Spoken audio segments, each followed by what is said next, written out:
Vamos a irnos al Salmo 23. El famoso y conocido Salmo 23. Si usted me pregunta cuántas veces yo he escuchado una predicación del Salmo 23, yo le podría decir que deben ser más de 50 por lo menos. Pero eso fue lo que me habló el Señor, así que lo vamos a compartir el día de hoy. Y le quiero leer la versión NTV, nueva traducción viviente. Es una versión un poquito más actual, entonces el vocabulario cambia un poco. Pero es muy interesante porque cambia el tiempo futuro por el tiempo presente. Dice, el Señor es mi pastor y tengo todo lo que necesito. En verdes prados me deja descansar. Él me conduce junto a arroyos tranquilos. Él renueva mis fuerzas. Me guía por sendas correctas y así da honra a su nombre. Nosotros conocemos la versión Reina Valera, ¿cierto? Jehová es mi pastor y nada me faltará. En lugares de delicados pastos me hará descansar y junto a aguas de reposo me pastoreará. Confortará mi alma, me guiará por sendas de justicia por amor de su nombre. Es lo mismo, ¿ya? Pero vamos a tratar de desglosar un poquito este versículo. Desde el inicio de la pandemia nosotros nos vimos enfrentados, como les decía, a muchas cosas. El mismo encierro, ¿cierto? Convivir con la gente que de repente convivíamos unas horitas, ahora convivíamos todo el tiempo. Y si usted se pone a analizar, fue bien difícil porque para los que nos hemos crecido en un ambiente de iglesia, de amigos, de confraternidad, ¿cierto? De estar juntos, de celebrar cumpleaños juntos, etc. Nos encerraron. Y ya no nos podíamos juntar. Y el que se juntaba y llegaba a salir la foto, hermano, ¡ay, ay, ay! Pecador. Así que todos se juntaban para Callao. Yo igual me junté para Callao, debo decirlo. El cumpleaños de mi esposa, que fue en marzo de ese año, ¿usted se acuerda que esto partió en marzo? Nosotros lo íbamos a celebrar solitos y nos arrancamos a la casa de los pastores Nico y Marijo, ¿se acuerdan? Y ahí estuvimos los 4 encerrados. Pero fue así para todos nosotros. La pandemia vino para todos. Podríamos decir que la pandemia fue como una especie de tormenta que nos llovió a todos de la misma forma. El tema fue que en este contexto que Dios permite, brotan muchas cosas de nuestras vidas. Hay batallas silenciosas que si nosotros no las enfrentamos con gente a nuestro lado, pueden ser perjudiciales para nuestra comunión con Dios. Y para eso está la iglesia, para eso están nuestros líderes. Ustedes saben que nuestros pastores oran siempre por nosotros, ¿verdad? Es así, hermano. No es como que usted vea a los pastores aquí predicar nomás o de repente estar adelante y siempre con el micrófono. Hay una batalla que la gente no conoce y esa es la batalla de las rodillas de nuestros pastores, de nuestros líderes. Nosotros que hemos vivido toda la vida asolados, nosotros lo sabemos que es así. Y hay una oración constante por este hermano. No lo estamos viendo en un mes, oramos más fuerte con él. Y así pasa. Entonces es muy fuerte cuando nos vemos enfrentados a situaciones y de pronto estamos solos. No podemos nosotros hacer como que la pandemia, hermano, fue un tiempo de paréntesis y ahora volvió toda la normalidad. Hay cosas en nuestro corazón, hay cosas en nuestra alma que se evidenciaron y que necesitamos tratarlas. Vamos a ir a esos versos que nos habla el salmista. Los comentaristas dicen que los versos no solamente son poéticos, ¿ya? Los salmos entran en una división bíblica que se llama los libros poéticos. Pero el rey David no solamente usa poesía, sino que utiliza un lenguaje conocido para él. Porque David, antes de ser llamado a ser rey, era pastor de ovejas. El primer llamado, la primera asignación que él tiene en su propia casa es pastorear ovejas y cuidarlas, protegerlas. Entonces, cuando él le dice, el Señor es mi pastor, no está diciendo algo que él desconozca, no está simplemente haciendo poesía, sino que él está diciendo, yo fui pastor cuando mis hermanos batallaban, ¿cierto? Cuando mi papá se olvidaba que yo existía, así lo menciona la palabra, él era como medio olvidado, era el menor y era como el olvidado de la familia. Pero él, como un buen pastor, logró conocer la presencia del Espíritu Santo ahí, pero él se entregaba por sus ovejas de tal forma, hermanos, que la palabra nos menciona que cuando venían leones y osos a tratar de atacarlas, él se ponía enfrente y batallaba contra ellas, y él vencía al oso, vencía al león. Entonces es un lenguaje conocido para él. David sabía que al cuidar de ovejas él se iba a tener que enfrentar con sus perseguidores. Y la oveja tiene muchos depredadores, por mano. Ahora pongámonos nosotros en el caso de las ovejas. Hay muchos depredadores para nosotros. Hoy día la distracción, las redes sociales. las líneas de pensamiento, ideologías de turno, el dinero. Tenemos tantas opciones de ser perseguidos hoy. Lo interesante que encontré mientras estudiaba un poco acerca de esto fue, a mí me surgió una duda, porque siempre cuando uno escucha la palabra oveja en la Biblia, uno tiende a irse como a los pasajes conocidos, ¿no? Entonces yo me fui al tiro a la oveja perdida. Y mi pregunta decía, yo le decía al Señor, Señor, ¿por qué las ovejas se van del rebaño? No sé si se lo había preguntado antes, pero ¿qué pasará en ellas internamente? Que las ovejas siempre quieren irse del rebaño. Entonces me puse a estudiar ahí, googleé, ¿ya? Y esto no fue en Wikipedia, hermano, porque este es un estudio de comportamiento que fue publicado en la revista Current Biology del Reino Unido y habla acerca de los rediles de ovejas, ¿ya? Y ellos plantean un estudio de que las ovejas se mueven y se comportan por algo que se le conoce como egoísmo colectivo. Y yo decía, ¿y qué será el egoísmo colectivo? Dicen que el principal motor de las ovejas para mantenerse unidas es el egoísmo colectivo.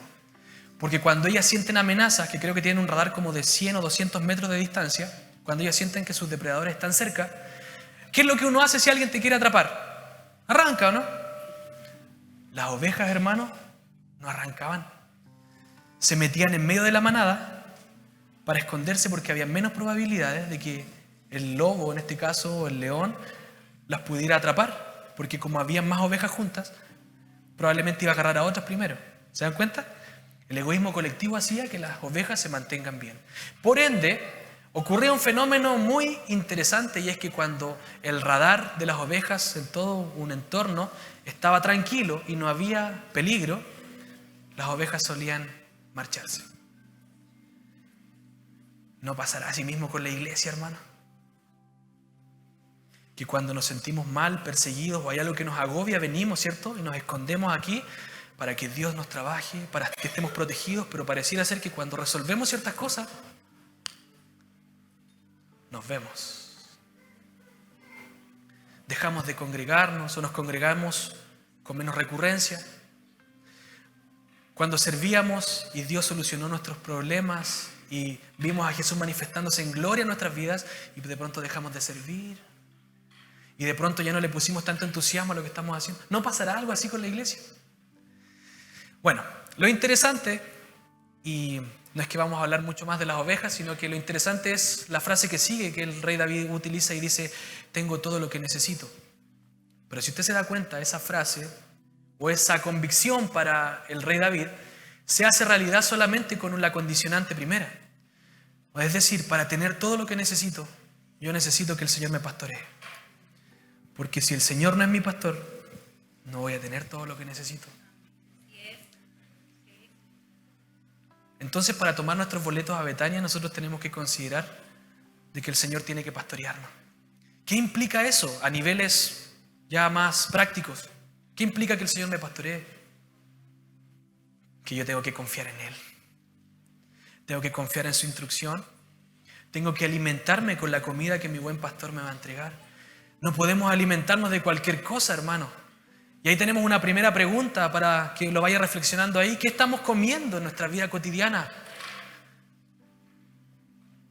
Yo tengo redes sociales, hermano. Y me cuesta mucho de pronto limitarme con los tiempos en los que uno está en el celular. Pero ¿de qué nos estamos alimentando? Los iPhone tienen una particularidad que al final de la semana nos dice cuánto tiempo de pantalla hubo.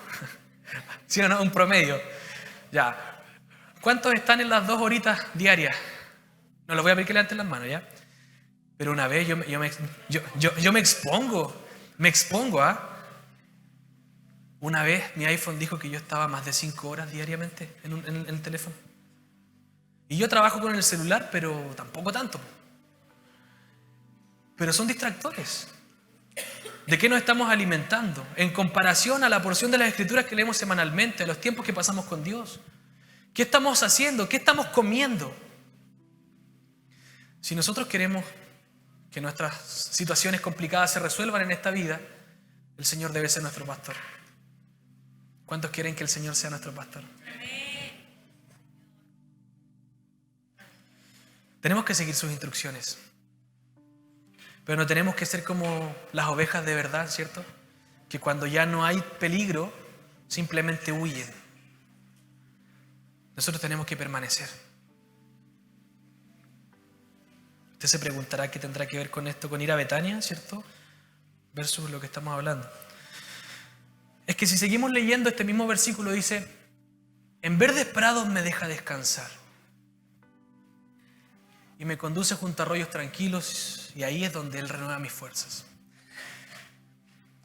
Les voy a contar algo, hermanos.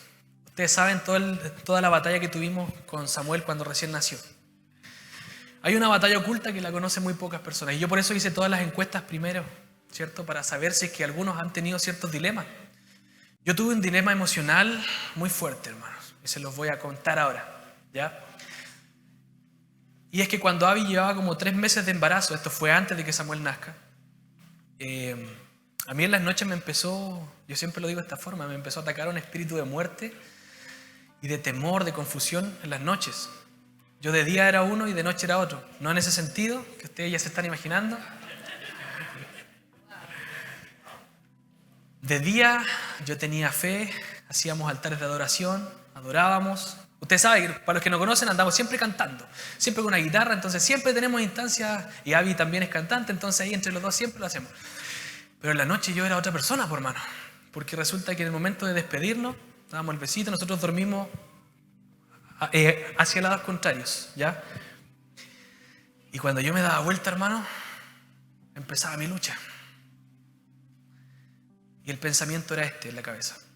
¿Y qué pasa si Abby se muere en el embarazo? Abby estaba en un alto riesgo, entonces esa fue la lucha.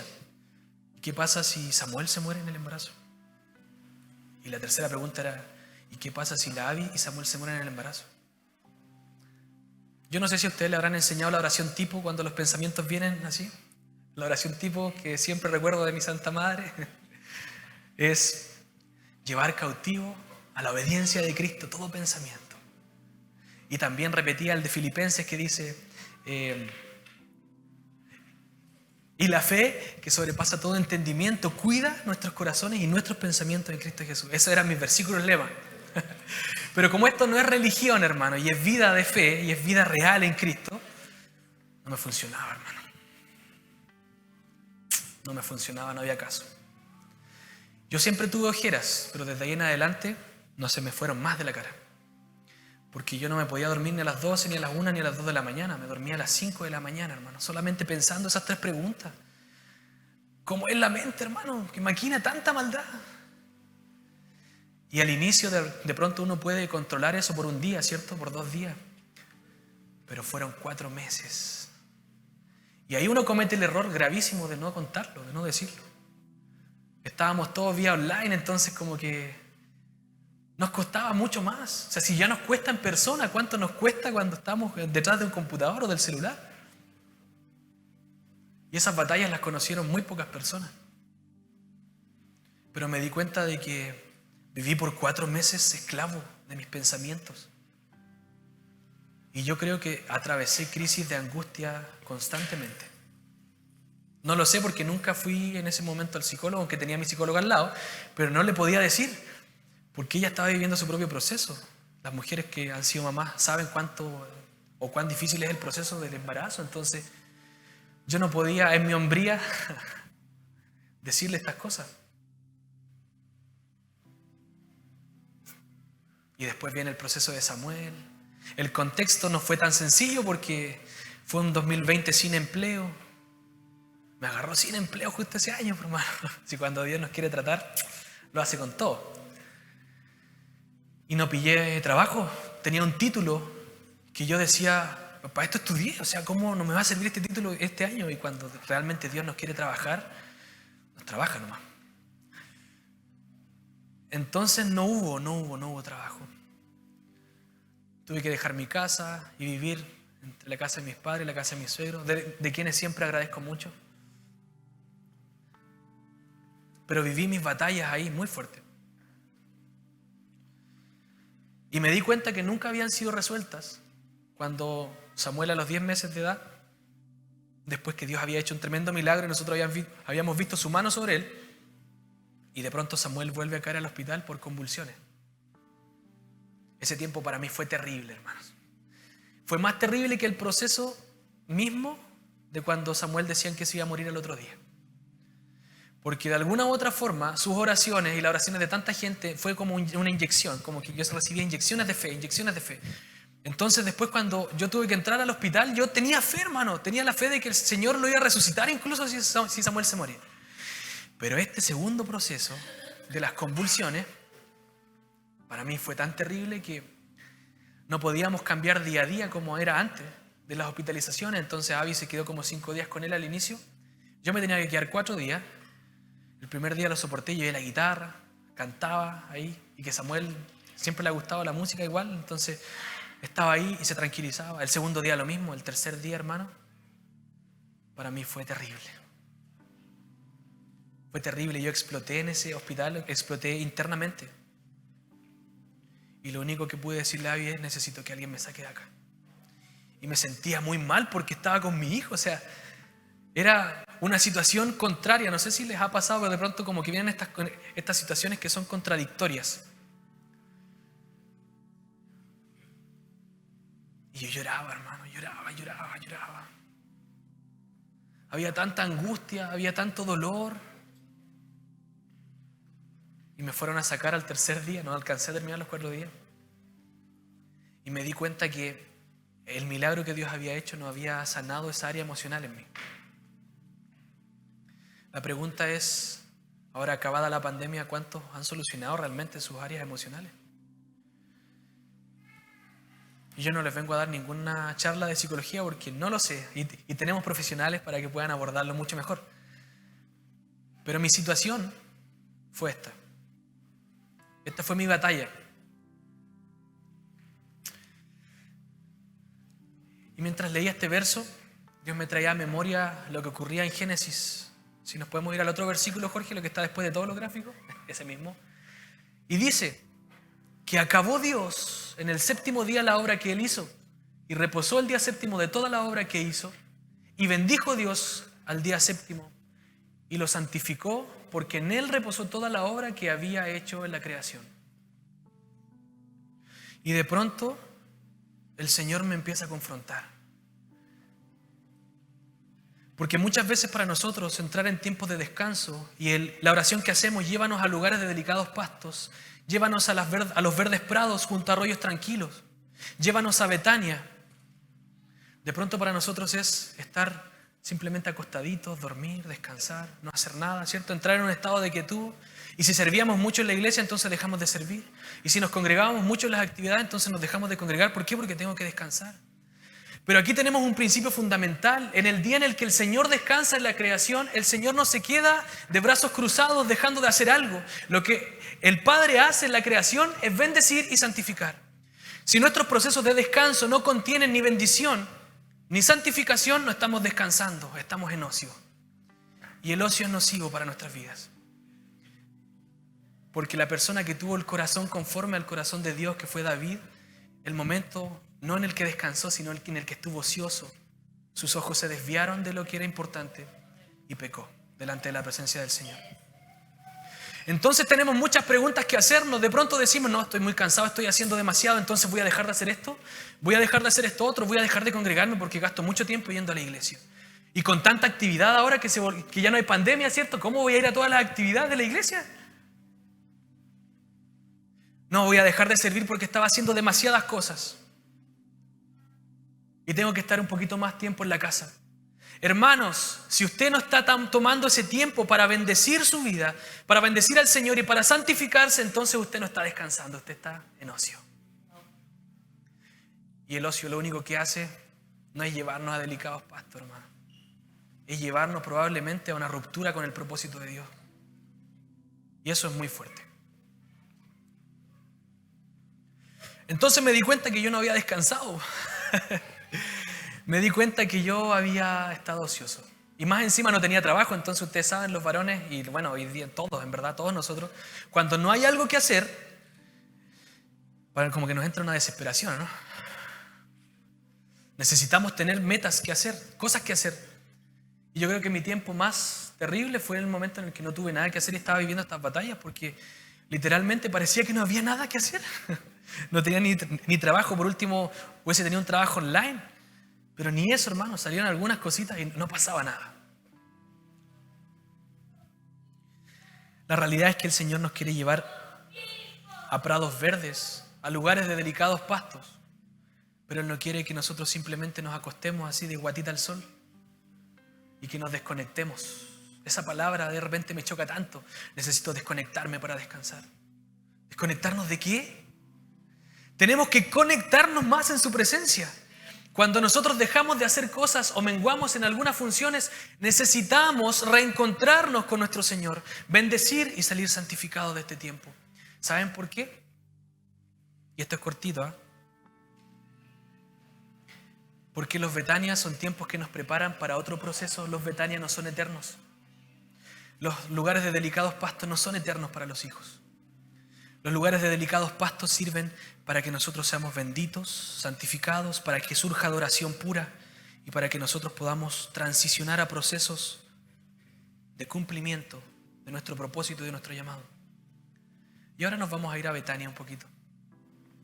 Antes de que Jesús vaya a la cruz, nos encontramos con la maravillosa escena y el viaje. Betania está cerca a Jerusalén. Entonces Jesús viaja para allá, para Betania, ¿verdad? Y va a una casa, a la casa de su amigo Lázaro que había resucitado, ¿cierto? Ya conocemos la historia. Ahí está María, está Marta. Y de pronto,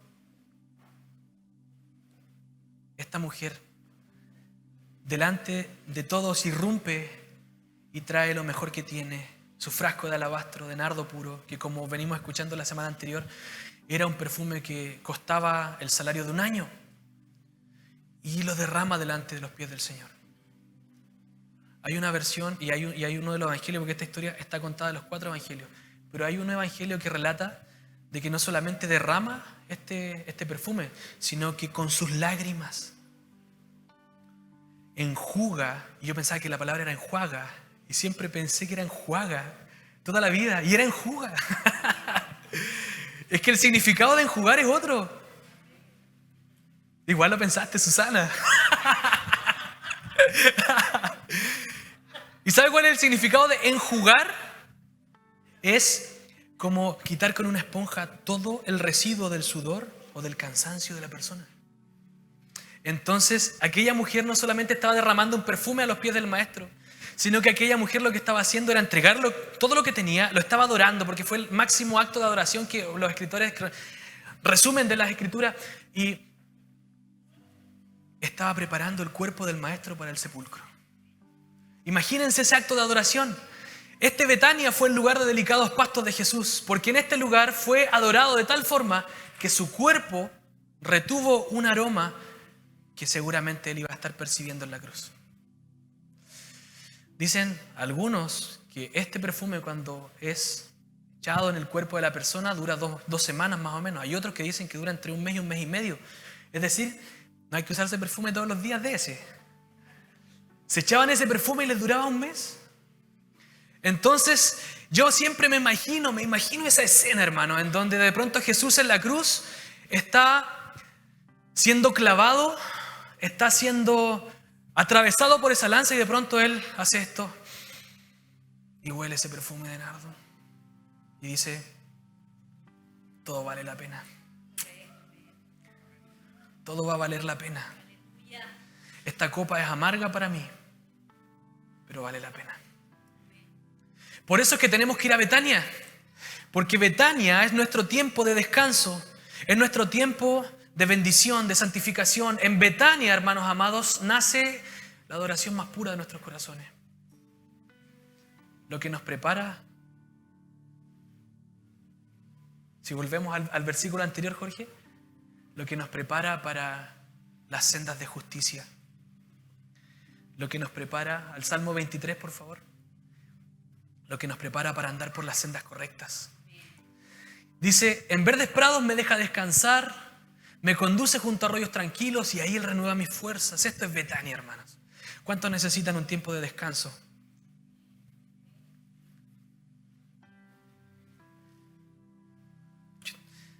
No es pecado estar cansado, hermano. Otra vez escuchaba una predicación de un pastor y decía que ¿por qué Jesús se fue sin sus discípulos a Samaria a hablar con esta mujer en el pozo, ¿cierto? Cuando ella estaba sacando agua y le dice, 5 maridos has tenido. ¿Se acuerdan de esa historia? Y él decía que probablemente fue solo porque no hay ningún dato extra de por qué no fue con los discípulos. Los discípulos los mandó solo para que lleguen después, pero iban a ir al mismo lugar. Y el predicador dice que como no hay nada que nos diga ese dato particular, probablemente simplemente Jesús se cansó de estar con ellos un tiempo. ¿A cuánto les cansan las personas a veces? De pronto nos cansan. Imagínense, hermano, 3 años con personas súper porfiadas al lado. Depende de la persona. Igual es verdad, sí, igual es verdad. Pero estar cansados, y llevémoslo a las encuestas primeras, tener estas crisis de angustia, de ansiedad, o quizás no entrar en crisis, pero vivir en una constante angustia, en dolor, en sufrimiento, hermano amado, nos los hace menos merecedores de su gracia. De hecho, por el contrario, necesitamos exponer todas estas áreas para que su amor nos abrace. Porque, hermanos amados, esas batallas han destruido ministerios. Ustedes saben en estos últimos años cuántos pastores han fallecido por suicidio, por depresión. Cuántos líderes referentes han dejado la fe porque han vivido situaciones tan amargas, situaciones tan duras, pero son reales. Las vivimos día a día. Por eso todos nosotros necesitamos ir a Betania. Porque de seguro el Señor ahí nos va a hablar. Porque de seguro ahí vamos a encontrar descanso.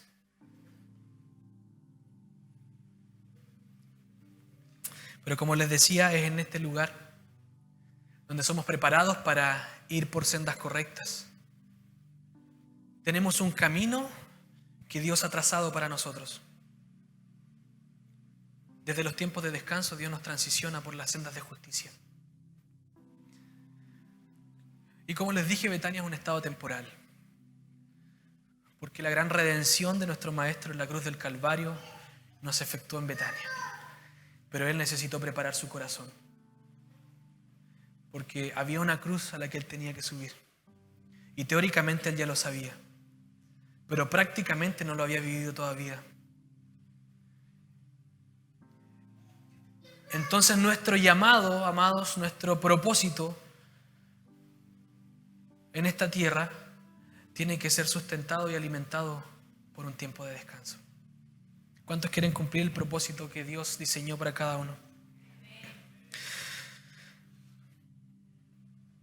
¿Saben qué es lo más interesante de esto? Y quiero que vayamos al versículo de Apocalipsis, Jorge. Por favor. Es que tenemos esperanza. Porque Juan dice, mientras veía todas estas visiones, ¿verdad? En el Apocalipsis dice, y enjugará, otra vez la palabra, ¿no? Y enjugará Dios toda lágrima de los ojos de ellos. Y ya no habrá llanto, ni clamor, ni dolor, porque las primeras cosas pasaron. Y el que estaba sentado en el trono dijo, he aquí, yo hago nuevas todas las cosas. Esa es nuestra esperanza. La esperanza del retorno de nuestro amado va a quitar todo este momento amargo para siempre. No vamos a volvernos a enfrentar a lo mismo. Pero por mientras estamos aquí en la tierra, también tenemos que dar gloria a su nombre, caminando por sus sendas de justicia, por estas sendas rectas, por estos caminos correctos.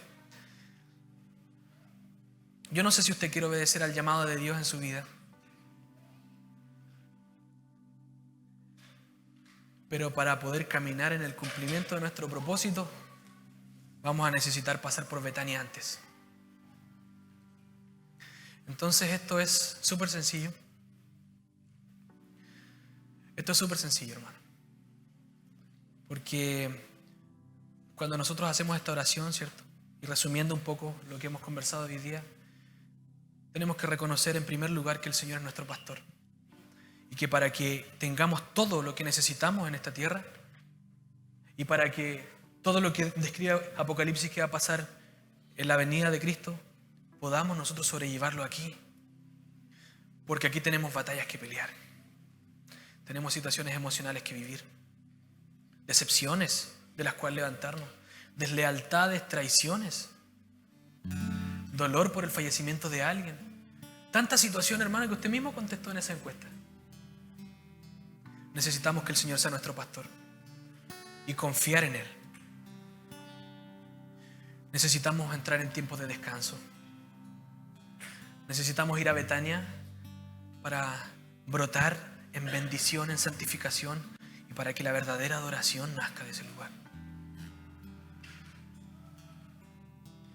Porque nuestro lema como reconciliación, como casa ministerial, es que nosotros los creyentes seamos reconciliados con su propósito. No hay propósito si no hay descanso. No hay descanso si el Señor no es nuestro pastor. Siempre me llama mucho la atención un verso que se encuentra, hemos usado mucha Biblia, no sé si se ha dado cuenta, en Mateo 7, del 7 al 8. Esta es una porción del Sermón del Monte y Jesús comienza a enseñar tantas cosas. Y siempre me ha llamado mucho la atención este versículo. Igual lo tengo, Jorge, no sé si lo puedes poner, o no está Jorge allá. Jonah. El verso de Mateo 7, del 7 al 8.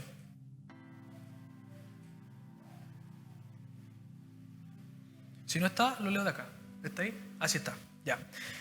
Versión NTV dice: sigue pidiendo y recibirás lo que pides. Sigue buscando y encontrarás. Sigue llamando y la puerta se te abrirá. Pues todo el que pide, recibe. Todo el que busca, encuentra. Y a todo el que llama, se le abre la puerta. Yo me puse a investigar porque dije, es como redundante. Jesús ahora estaba hablando en un lenguaje poético. Los comentaristas mencionan que no es un lenguaje poético, sino que es una oración progresiva. De hecho, el título de este segmento se llama La oración eficaz. Y muchos comentaristas la resumen como la oración del desespero, la oración de la dependencia. Porque una cosa es pedir, pero otra cosa es buscar. Y otra cosa muy distinta es seguir llamando para que se nos abra. Si se da cuenta, son como 3 procesos: pedir y esperar, ¿cierto? Pedir y esperar para recibir lo que estamos pidiendo. Pero otra cosa es buscar, porque nosotros ya estamos haciendo una acción extra. Y llamar, los comentaristas lo mencionan como un tiempo de clamor. Entonces la oración del desespero tiene que ser continua en nuestras vidas. Si nosotros entramos en tiempos de descanso, pero solamente estamos diciendo, Señor, háblame, probablemente puede ser que el Señor nos hable y pasen cosas hermosas. Pero distinto es nosotros entrar en tiempos de reposo, de Betania, ir a Betania con la actitud correcta en nuestro corazón y decirle, Señor, así como Jacob, yo no me muevo hasta que tú me bendigas. Yo quiero salir de este tiempo de descanso, de este tiempo amargo en el que he estado, pero quiero salir preparado para caminar por las sendas de justicia. Yo anhelo cumplir tu propósito en mi vida porque me he dado cuenta que cuando he ido hacia otro lado, todo me ha salido mal. Y cuando hay un hijo marcado por un propósito, no puede arrancar de él, amados. Cuando hay un hijo que ha sido marcado por el fuego de Dios, no puede simplemente ser un hermano que se sienta en una silla y que no haga nada más. El que es llamado por Dios va a vivir siempre en frustración si no lo hace. El que es llamado por Dios tiene que transicionar, tiene que dar pasos de fe. El que es llamado por Dios a andar por sendas de justicia para la bendición del cuerpo de Cristo tiene que moverse. Entonces el Betania, el descanso, no se trata de estar de guatita al sol, se trata de que nosotros podamos experimentar en un nuevo nivel de profundidad su gracia, su amor. Tenemos que salir benditos. Tenemos que salir santificados de este proceso. Tiene que haber adoración, tiene que haber entrega, tiene que haber dependencia, tiene que haber confianza. Tenemos que pedir porque vamos a recibir, pero tenemos que buscar. Y si ahí no pasa nada, entonces tenemos que clamar, tenemos que llamar para que la puerta se abra. No sé si lo está entendiendo. ¿Sabe qué es lo interesante de todo esto? Que esta predicación, esta charla, esto que Dios nos ha entregado no es solamente para aquellos que no hacen nada en la congregación. Esto es para todos nosotros. Aquellos servidores que siempre están ahí haciendo algo. El Señor les está hablando, servidores. Equipo de adoración que siempre tiene que estar sirviendo ahí adelante, tocando, ministrando. Esto también es para ustedes, a los líderes de la iglesia, a los pastores de la iglesia. Es necesario ir por Betania. Es necesario que en ese lugar se derrame el mejor perfume. Es necesario que podamos entender lo que Dios quiere hacer. Le invito a que cierre sus ojos un momento de donde está. Vamos a abrir el altar, porque el altar, hermanos, es el salón de urgencia de este hospital. Y aquí hay milagros, hermano. Yo desde que tengo memoria, el altar siempre ha sido un lugar de milagros, siempre ha sido un lugar de restauración. Usted puede decir, pero nada va a cambiar en mi vida si yo paso o me quedo. Es que, hermanos, Dios ve la intención de nuestro corazón, y si usted de verdad en este momento se siente tocado por su espíritu, yo le quiero invitar a que usted pueda pasar adelante. Porque Dios quiere ministrar su vida, y de seguro hay una palabra de refresco para este tiempo. Pero ahí con los ojos cerrados, usted si quiere pasar ya puede hacerlo. Pero esto no es un llamado cargante de nuestra parte, sino que esta es obra del Espíritu Santo. Mantenga sus ojos cerrados.